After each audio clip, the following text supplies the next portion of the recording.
ang mga magtotoo sa unang pagbasa, mga Sadusiyo o mga Pariseo, nagtuo gini sila Ginoo, pero nagkalalis sila, nagubot. Si Pablo, nga maoy timaan sa tinuod nga magtotoo, relax ra kaayo. Wa ra siya mabalaka.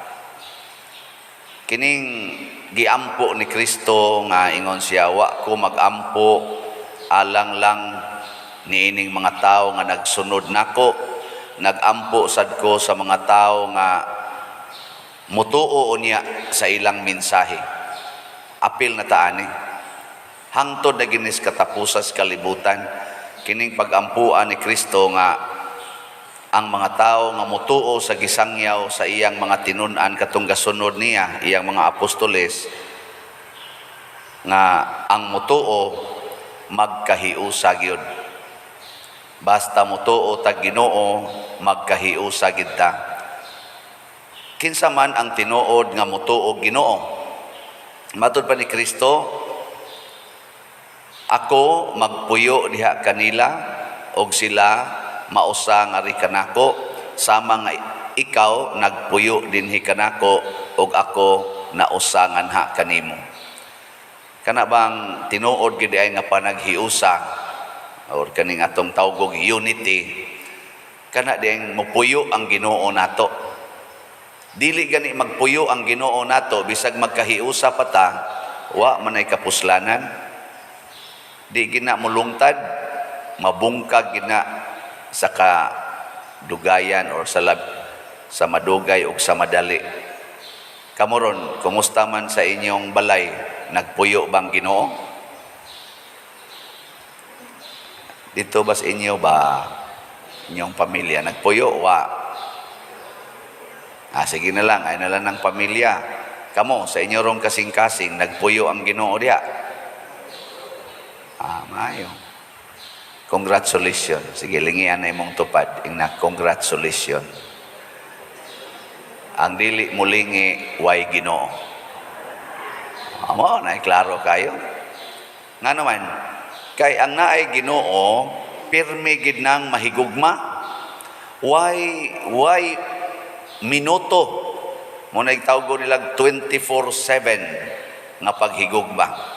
Why gutlo sa iyang kinabuhi nga muhunong siya paghigugma.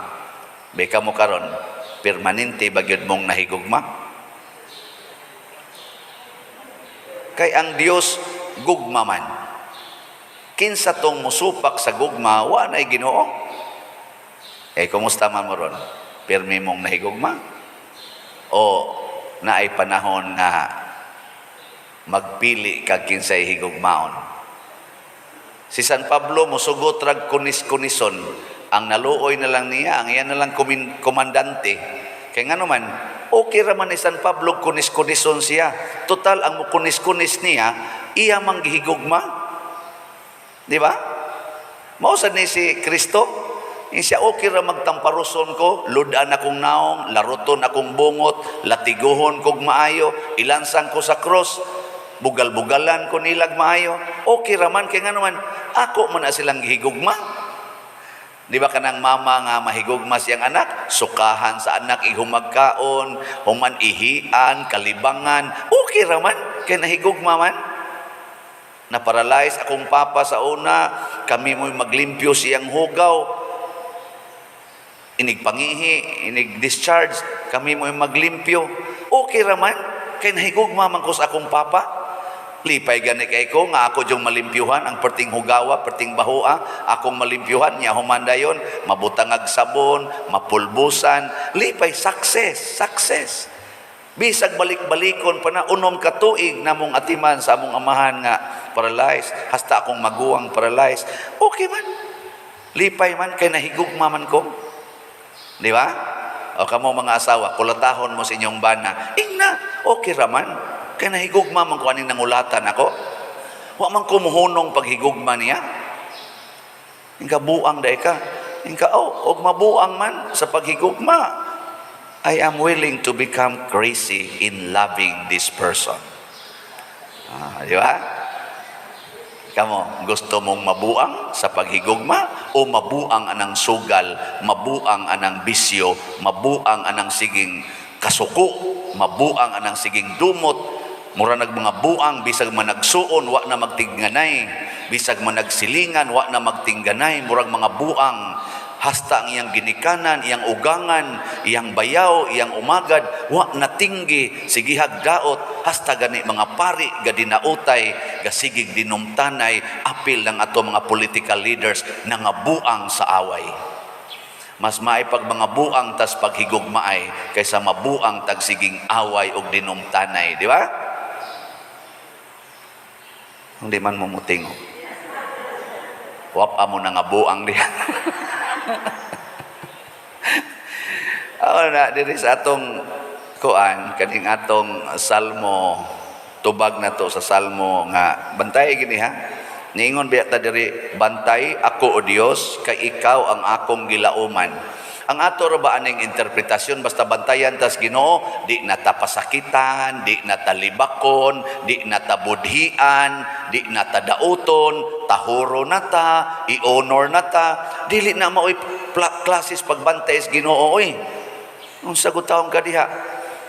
Kung ang Ginoo magbantay nato, iyang siguroon nga mupuyo siya nato aron bisag dauton ta, di ta mohunong paghigugma, bisan pag kulatahon ta, bisan pagpatyon ta, dili ta mohunong sa paghigugma. Mao na iyang pagbantay nilang Pedro Calungsod, ni Lorenzo Ruiz, atong mga martyrs, ug sa uban pang mga santos, samang San Vicente Ferrer, gidaot, gilait og maayo, sama nilang San Roque, gipriso pa dito sa kaugalingon niyang balay.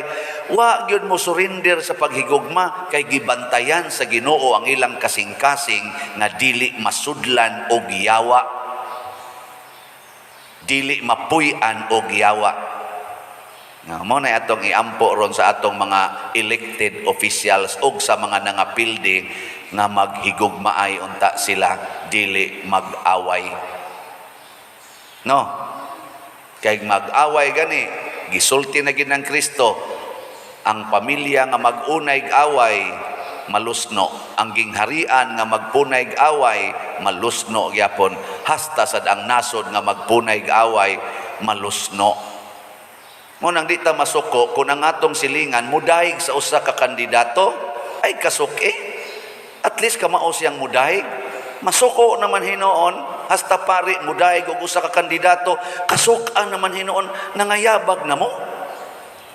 Niday gani na imong kasukan. Unsa may gusto nimo, magsigig saway, magsigig libak, magsigig daot, mao nay atong gusto, aning kinabuhia, aning atong nasod. Oh, masuko naman noog na ay mudahig. Kamo, di mo masuko sa inyong bana kung mudahig sa inyong silingan. Kamo mga asawa, di mo masuko. Nga buangon mo. Kamao gani nang mudahig, unya imo na nung kasukan. Unsa may gusto nimo, magsigsaway anang silingan? Ganahan ka maminaw anang toxic kayo nga mga pulong animal silingan na hiwi lang naong ay. At mo na gusto nimo sayo pas buntag kanindot ana maingon, dai indot tag legs anang silingan ato. Giunsa ka na niya no, hamis man kayo ang imo lagi daghang barikos iya kanang hamis lagi nang iya. Paparihar mamug edad ana niya. Ana ba? Nya masuko day ka na. Asawa. Kamusang mga bana, masuko day mo kung ang inyong asawa magsighisgot ni pare. Sila lagi pare lagi dong no, ana labing kay istanan. May kay mudag ka ng ko ano, agbay-agbay si pare. Ingon sa bana, kasuway day kang agbayan ka. Usahay dili pare gyud no. And, si father ba caring kaayo dong. Nya ikaw ba na masuko day ka ug ang imong asawa magsighisgot pare? Oh, tubag. Ayaw oy, naunsa suportahi. Ya, nindot sa kada may kay kang mukuan ba kanang mo daig sa mga tao. Nindot sa dinas father di ay kay mo care gid kayo nimo. Keep it up. Giunsa man kapag care ni father. Ato ko pa kanon usahay sa ilang kusina, nga usahay dadon ko niya sa kwarto kay paipon ko niya sa kwarta. Sa mga pila sad ka minutos, sa mga 3 hours ihap sa kwarta. Daghan man ko kayong sinsiyo good, okay, kayo mabalanse. Ana good. Ato gis kwarto sa pero ayara mas pambiyaan dito, ana mulakaw ra ba siya. Ana good. Ibugi ng butangan og daotan nga una-una. Tingali, huwag mo care kami nga, ay lang kay permihan nga to siyang kwarto dahil kay basig makatog father niya, damanon ba? Ana, peligro kay tanan niya, ikaw magpadaman-daman sa kani. Kuyaw kayo? Pero dili ka magbutang o ganang daotan, warning lang. Ana, panagana, dili kasuko. Ana, warning ba? Para lang paghatag og other angle of perspective. Di ba? Dili kay saway, dili kay kasuko, nya judgment dayon. Ikaw ha, kung ana di mo father, kamo na ding father. Ayaw. Kamo na ding pare, Sige, dito na lang kang buanga ka. Awa na mabungkag na mo ana. So gugma gyud, gugma. Ikaduha nga panaghiusa mao ang pagpuyo diha sa Ginoo. Unsaon man nato pagpuyo diha sa Ginoo, sige gini na kog balik-balik ang iyang mga pulong kun atong sundon, magpuyo kita diha sa Ginoo. Muratag sanga nga nagpabilin sa punuan. Kay kun ang atong buhaton naa gani pulong sa Ginoo nga atong supakon, mura sa tagsanga nga nabali og nasiparit sa punuan, malaya gid ta. Ano na atong bantayan. Karon nisimba ta dinhi. Ako sige kog misa. Timaan ba ni nga nagpuyo na ta diha sa Ginoo? Bisan pag maupos ng imong sinilas og sigig or sandal og sigig anhi sa simbahan, mubaga nagmay imong kubal sa tuhod og siging luhod dinhi. Pero nagsigi kag supak bisag usa lang kapulong sa Ginoo, wa ka magpuyo diha sa Ginoo. Mao nay problema nato kasagaran nga niya sa simbahan. Masawayan lang intawon ta sa mga taong wa muanhig simbahan. Nga naman, kay dili makita ang presensya sa Ginoo dinhi nato.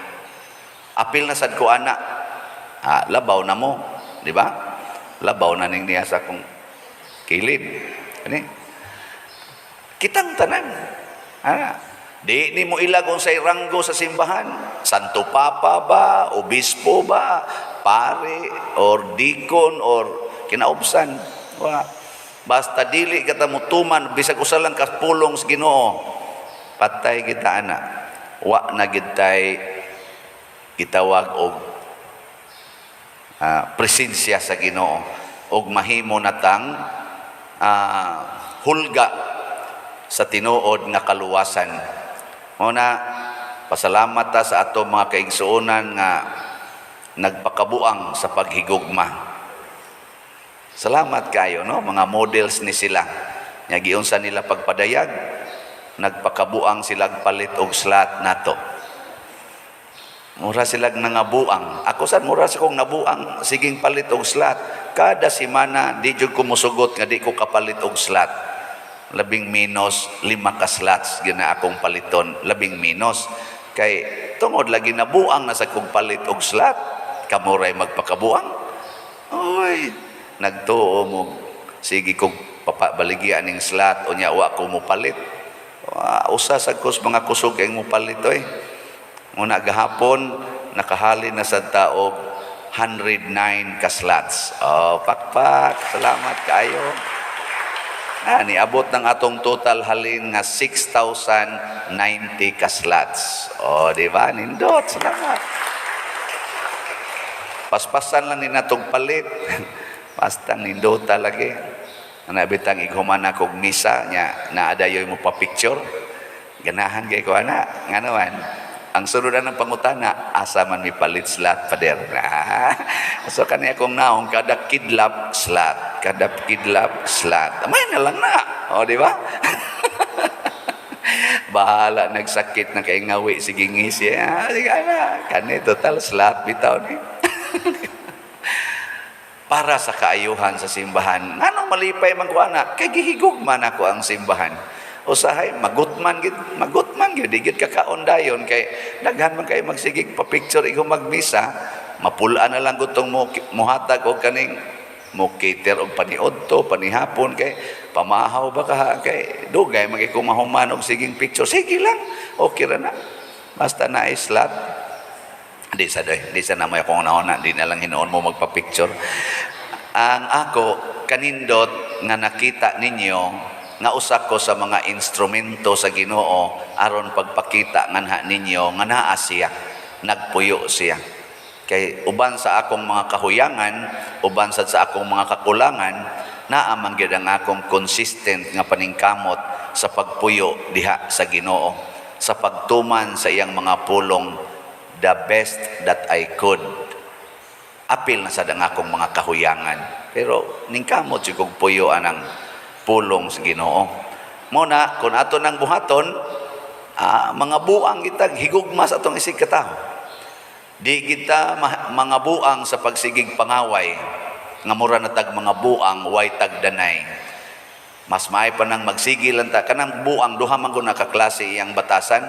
Ang buang usahay, magsigil na siya katawa, bisag wa niya mailhi, iyang katawan.